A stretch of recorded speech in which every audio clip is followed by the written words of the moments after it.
15 по 20 сентября в Гатчине состоялся 28-й международный кинофестиваль «Литература и кино». Это единственный в своем роде кинофестиваль, в котором участвуют только фильмы, экранизации, имеющие литературную основу. Впервые на этом фестивале Якутия представила вне конкурса экранизацию романа Василия Яковлева-Долана, киноэпопею режиссера Никиты Аржакова «Тыгын-Дархан». Оргкомитет фестиваля литературы и кино проявили инициативу именно в этом году ввести региональную программу в рамках программы «Новое кино России» именно Якутию. От правообладателей киностудии «Сахафильм» фильм «Царь-птица» Эдуарда Новикова, «Надо мною солнце не садится» Любови Борисовой, от Ардайду фильм «Мой убийца» Костаса Марсана. И они были выбраны по инициативе самого оргкомитета. Отборщиком была организатор Екатерина Пархоменко, и, как по ее словам, они отбирали фильмы именно экранизации. Вот, допустим, «Надо мною солнце не садится», «Каменный мыс» Лугинова, «Царь-птица» – это Василий Яковлев, «Со мною состарившаяся лиственница», «Мой убийца» – это Егор Неймухов. Вы знаете, они очень тонко и чутко подошли к выбору фильмов.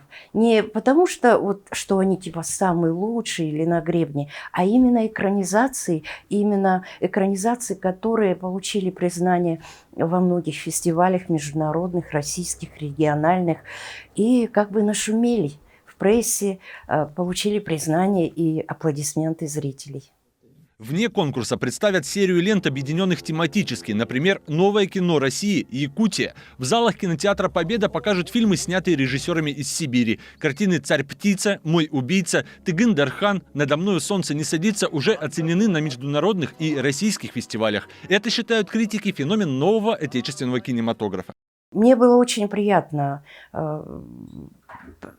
представлять Тыгын-Дархан в такой аудитории, где речь идет именно о литературе, о том, как соприкасается роман и как он реализуется в фильме.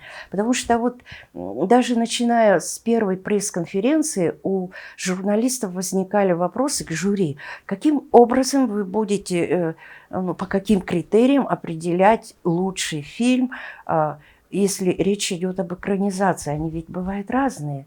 Одни, так сказать, экранизируют один в один, другие там адаптируют под современность, третьи там вообще вносят какие-то изменения авторские, и практически экранизацию не узнать, от источника.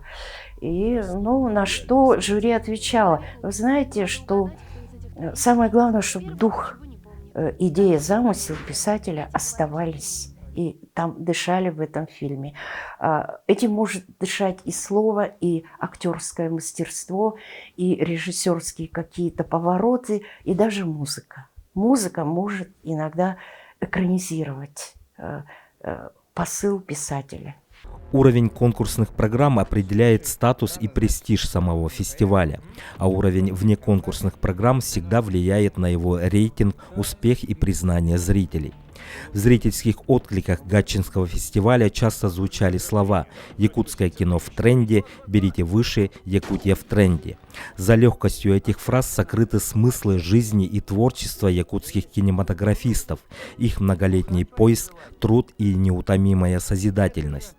Неоценим вклад в обратную связь со зрителем Никиты Аржакова, Костаса Марсана, Любови Борисовой и Эдуарда Новикова. Эти мастера создали живописный и самобытный портрет Якутии. Все люди живые, понимаете? Иногда смотришь фильм, играют какие-то картинки, какие-то постулаты, а тут прямо живые люди.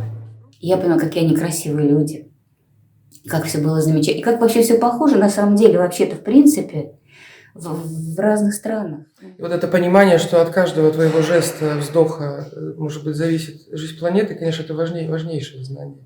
Меня эта история сама этим потрясла. Самая большая территория в России все-таки Якутия.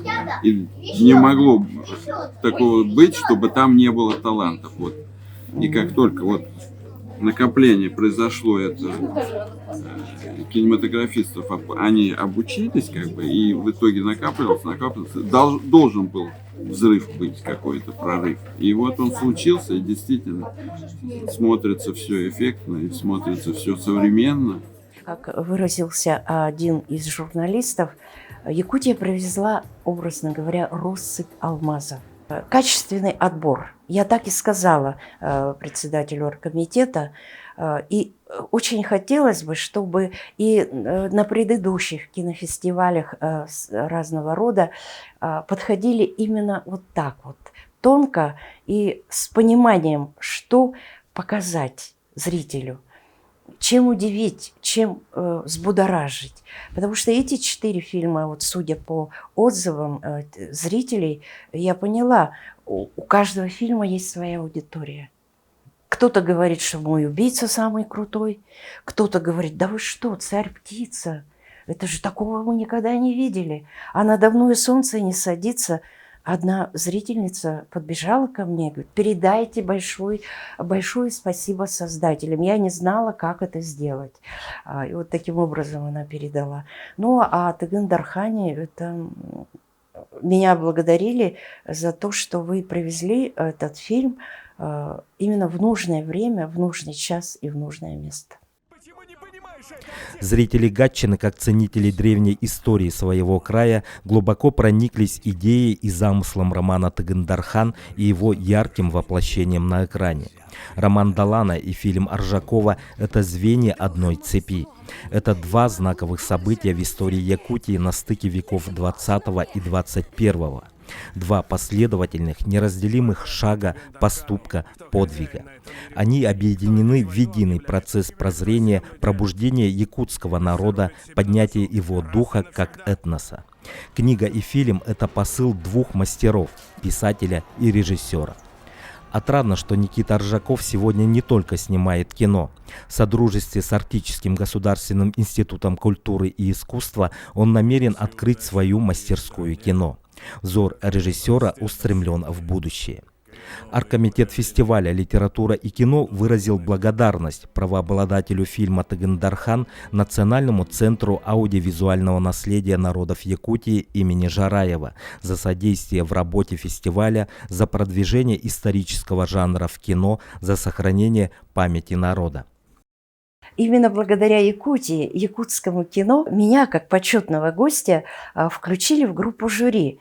Но не в качестве судьи, а именно вот как представителя программы «Новое кино России Якутии». И хотя я не имела права голоса судить, но в силу того, что я с ними проводила время с утра до вечера, ну, даже до полуночи, можно сказать, я присутствовала при всех их легких сразу первых впечатлениях, первых оценках, имела возможность при просмотрах и обсуждениях, встречи с режиссерами, авторами, встревать, задавать вопросы, какие-то свои оценки, и я думаю, к ним прислушивались. Я считаю, что я была каким-то делегатом от Якутии, потому что очень много вопросов не только о фильмах, а в целом о Якутии задавали мне журналисты и местной прессы, и Санкт-Петербургского телевидения. И это было достаточно ответственно. Зрители идут, билеты покупают, да? О, как, конечно. Бывает, что даже и билетов нет, на премьеру попасть невозможно. Вот так вот. Да, и вот когда говорят, вот действительно, первый раз прокатчики вообще удивились, помните, были «Пираты Карибского моря». Ну, это же такая, это блокбастер, это... Они надеялись, вот кассу сделаем, как обычно. И тут выходит наш фильм, ну, я не помню уже какой, очередной, так сказать. Он просто его это... И Гарри Поттера тоже по кассе подавил. Ладно. Да. И там они уже пишут это бюллетень кинопрокатчика с гордостью. Вот таблицы, там вот сборы. Впереди идет наш фильм, это потом Гарри Поттер, потом И «Пираты». всякие пираты Карибского моря. Да, когда да. Слушайте, ну это вообще фантастика, Ну, конечно. тут просто, видимо, все-таки зритель, надо его изучать, мне Надо кажется, изучать. да. А вот говорят, надо воспитывать зрителя. Я не знаю. Нет, Растите, по-моему, воспитывать. наши кинематографисты как-то этим не озадачены. Эти и другие вопросы задавали Альбине Даниловой во время встреч со зрителями и интервью с прессой. А каковы впечатления от основной конкурсной программы фестиваля, где было представлено 35 работ от режиссеров, авторов из разных стран – России, Кыргызстана, Армении, Израиля, Казахстана и Таджикистана. Известно, что обладателем гран-при «Гранатовый браслет» стал фильм из Кыргызстана «Шамбала» по мотивам повести Чингиза Айтматова «Белый пароход».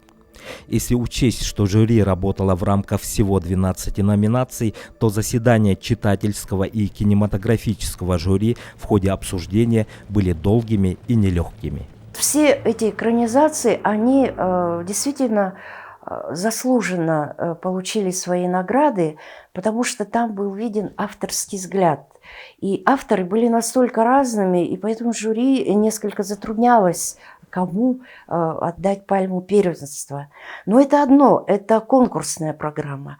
А что касается внеконкурсной программы, то это было, как говорят и сами организаторы, украшением фестиваля.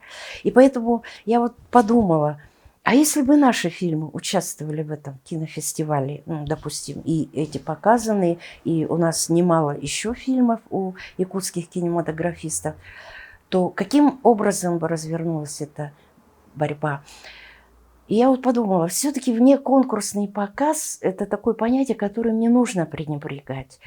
Оно дает, может быть, даже больше для популяризации якутского кино, для имиджа республики, гораздо больше. Оно расширяет границы самопознания у людей, которые живут вне республики Саха. Потому что, судя по вопросам телезрителей, журналистов, я поняла, как многого они еще не знают о нас. И благодарят за то, что узнали.